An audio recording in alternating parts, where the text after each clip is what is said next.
What a crazy finish to that match, and how are you feeling right now? Yeah, it was no, it was such a crazy game, and yeah, I'm still trying to get my heart rate down a little bit. Also, there was just one moment when the game is over. I mean, of course, I was completely winning at some point in the game. I blundered Queen E8. I just didn't even see he has this move. I thought game's over after Queen H8, and then of course he could have taken on. He could have just taken my rook. When I played E5, I mean, he has bishop takes E5 with check, and I resign. So I was about. I even had my mouse on the resign button at this moment, but then yeah, he gave me another chance, and I wasn't making progress. But of course, with no increment, it's pretty much impossible to defend against the queen. Did you spot knight e6 as soon as you played e5? What happened there? Yeah, I saw it as soon as I played E5. Otherwise, I probably would have played D6.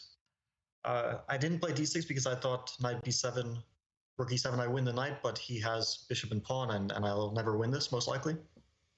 But of course, it's better than resigning immediately after E5.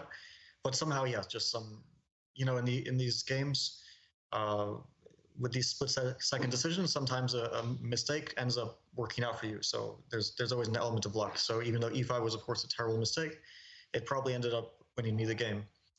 And that's sometimes how these things turn out. So of course it is kind of a miraculous win for me. On the other hand, I did feel like I was outplaying him very cleanly, and then suddenly I missed Queen E8, and I have to work all over again to win the position, which was certainly winning before I played Queen H8.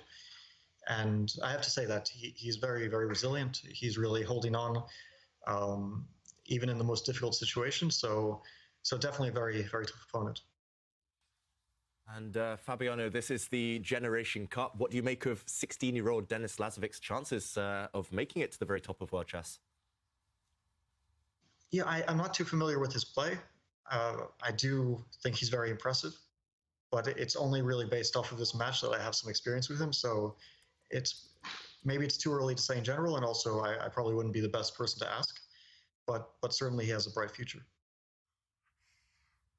And Fabi, just coming back to the match again, in game 3, Denis won and took the lead. Game 4, you made a very important and it was an awesome game to watch. You made your comeback. How did you get ready for game 4? How did you make that switch with your mindset? Okay, I didn't really get ready too much. I mean, I've been in this situation quite often recently that I have to win a game on demand, so I managed to find a way to stay calm in these situations. Sometimes it works out, sometimes it doesn't. But it's not an unusual situation, so I don't really panic when I get into it. And yeah, I mean, I felt like this was similar to, let's say, my match against Artemiev earlier this year in the Champions Chess Tour, where I was also in a must-win situation. I've had this against Magnus, against Wesley, also in the World Cup twice.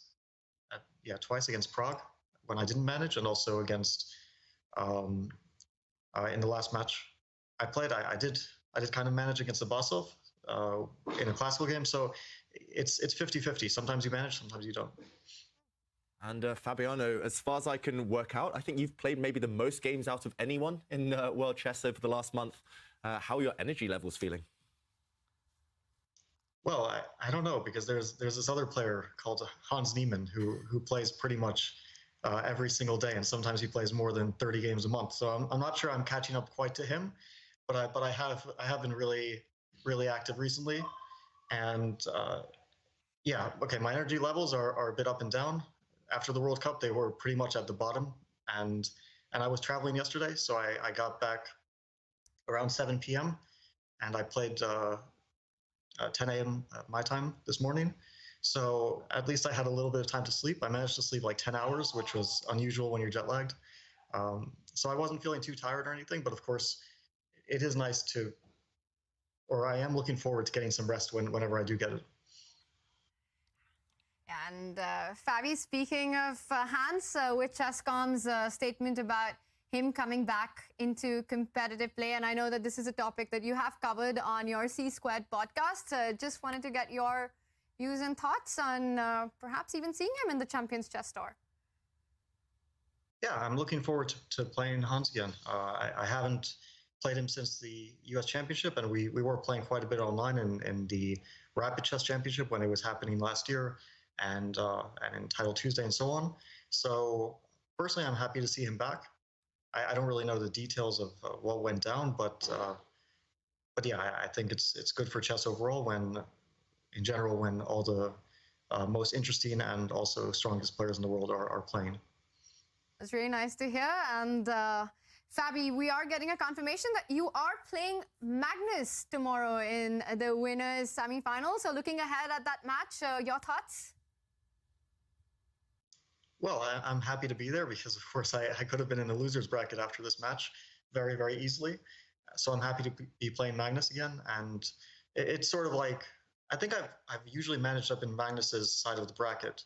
So we were supposed to play, or like we were kind of slated to play in this second event, but we didn't because Artemiev beat Magnus, and then we did play in the one previous to this, and Magnus beat me 2.5, 1.5. So I'm hoping to get some revenge.